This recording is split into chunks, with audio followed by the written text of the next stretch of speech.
That's the 10 o'clock chime. It's a beautiful feeling to be on time, right and exact. So, how's everybody doing out there? For those who are here for the first time, my name is Kaiser. SLS, we tell it like it is, not like you want it to be. And does that tone do anything for you? Well, it doesn't for me. That's why I do it. Because I'm always healing, raising my vibrations. I look forward to it when I make my calls. That's the first thing I'm doing is healing myself, healing my tone, healing my vibration. Maybe I can assist someone else in being healed if I'm at the right vibrations, frequency, more scientific term. Okay, I'm just relaxing today. I got my sounds off. I'm walking in the grass, enjoying the sunshine. And I recommend you do the same. That sun is very precious for humans, for all life forms, actually. Everybody depends on the sun. If you don't think so, what would it be if there was darkness? What would life be like if you was living in the dark? Not very pleasant, right?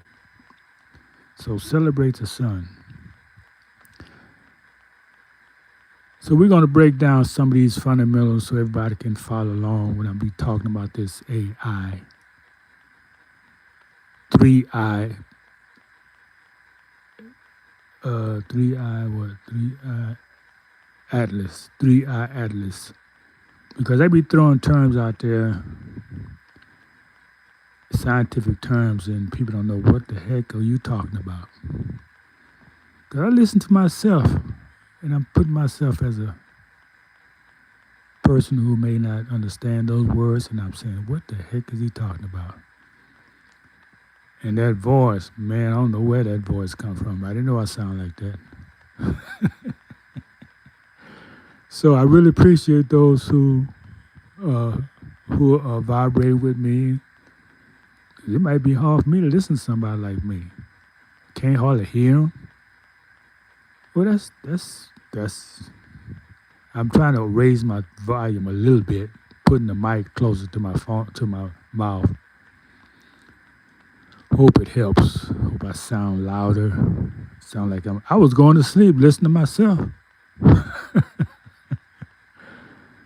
So that's not the way to give a broadcast where you put people to sleep. Even though I'm in a mellow mood all the time, vibrating high, I got to keep people's attention. So I'm raising my volume a little bit, just a notch.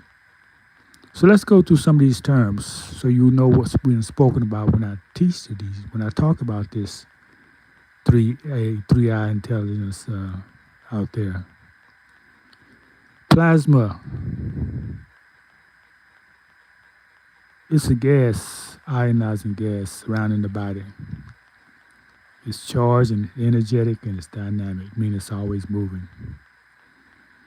And it responds to the sun's magnetic field. See, that's why I'm speaking about the light. It has a positive effect on the body. It keeps you charged up. May cause the heart to beat. So it's affecting the environment in that way, and it provides all. We all got plasma. They call it blood plasma. So see how all these life. I'm talking about terms used in relation to the sun, but we can see when you say heavenly body, we can talk about the earthly body having some of the same elements. Isn't that beautiful? So this plasma is a way of energy transfer and life supporting processes. It's all deal with magnetism and things like that. Okay, what's ionization? Now we live in the ionosphere. What it means, ionize, it means the atoms are losing electrons due to electric energy. Ionization means ions are created from the atmosphere, the elements in the atmosphere from various compounds. They become ionized, meaning they become negatively charged, and that's the energy.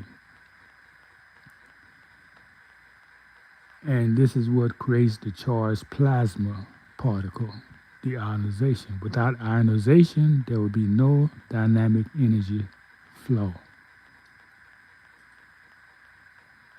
Think of it like this: ionization causes energy to flow. That's why if those who are ham radios operators, you can, in the ionosphere, you have a radio wave transferring into the ionosphere. You can bounce it off the sun, the moon. It's unlimited how far you can send a signal. If you're in the ionosphere, now you go beyond that, energy is not going to react the same way. So it's just look at the idea of being a charged place. It's a charge. Don't you get a charge when you take a deep breath? Yeah, because you're inhaling energy. Energy, dynamic, moving energy. And without solar system interacting with this atmosphere, there will be no energy. There will be no life. There will be no charged atmosphere for we to get our energy from. So this energy interacts with this plasma as it moves. It interacts with the solar winds and magnetic fields. Now these are important because when you look at the charts, if you go on these geophysicist chart and you look at the solar winds and magnitude and relation to earthquake, you see there's a relationship there. When there's intense, let's say flares, for example, then there's increased solar winds. In some instances, there's an inverse relationship. In other, there's a proportional relationship. So all these terms are relative.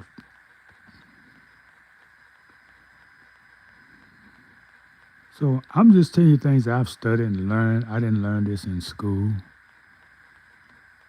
They didn't want to really teach us anything in school, but make us dumber than we were. You know. That's why people come out there with these degrees. You say, man, I know people didn't go to school who ain't that stupid.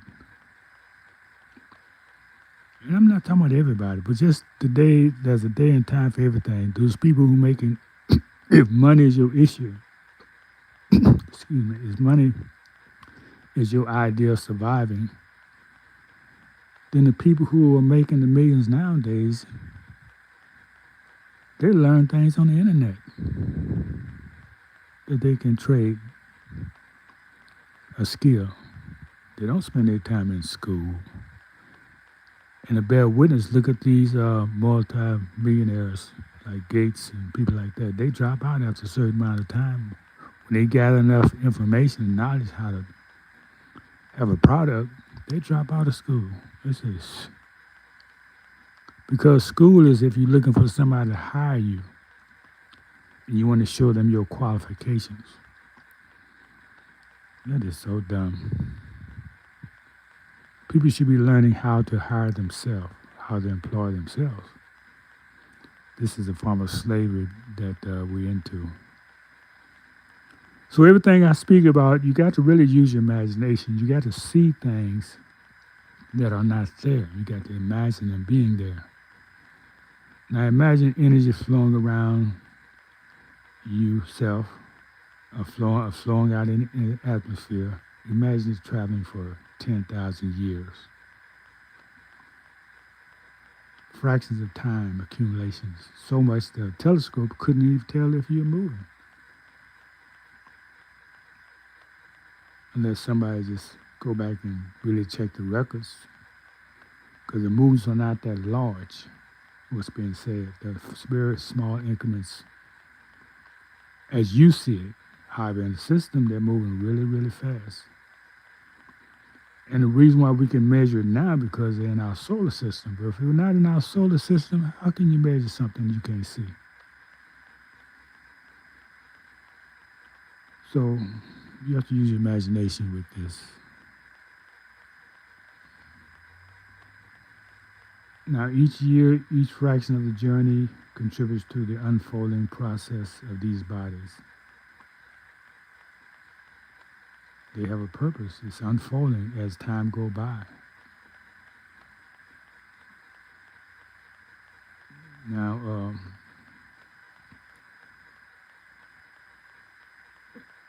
I hope y'all follow what I'm saying. I don't get a lot of feedback. I get a few comments, but I don't get a lot of feedbacks to elaborate on things that you don't understanding. So until that happens, you know, well, I am. Matter of fact, someone did ask me to go over these terms. Now I am elaborating. It's just not like I don't get enough that I would like to receive enough feedback. So that's all we're gonna go with that right there. I'll let you digest that. Go over it and listen to it until you get it.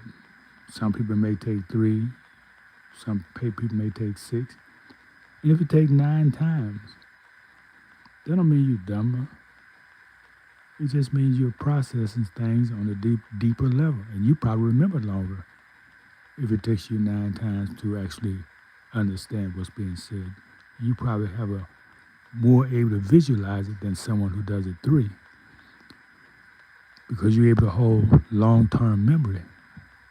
And that's where everything is in the long-term memory. A lot of these quick people who are fast, yeah, their memory is very short.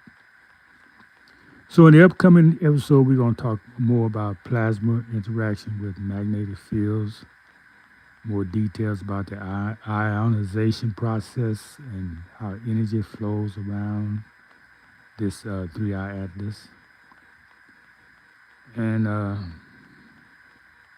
it's creating a potential life signature in carbon-based processes. That's something we didn't talk about. These gases, the sun has its own gases.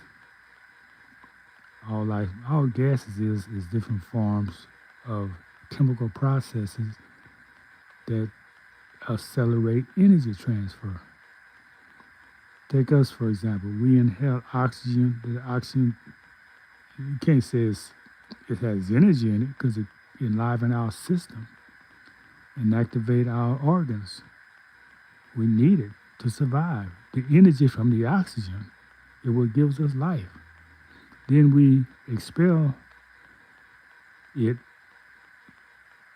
We took all the oxygen we can use in the form of another gas, carbon dioxide. See, that's where you know humans involved when you have carbon. We call it melanin, but carbon is a scientific term. So we expel carbon. We're so balanced with the earth that the life forms take the carbon and use it. Trees, the greenery, they love them carbon. Give me some carbon. That's why it's good to walk out among the trees and get all that good energy and air. Boy, there's nothing like. I don't know how you can live without doing that. That's better than food. Walking out and getting some good fresh air with some trees. I'm not talking about no cement.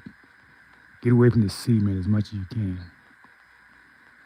You are living in a cemetery, all this cement.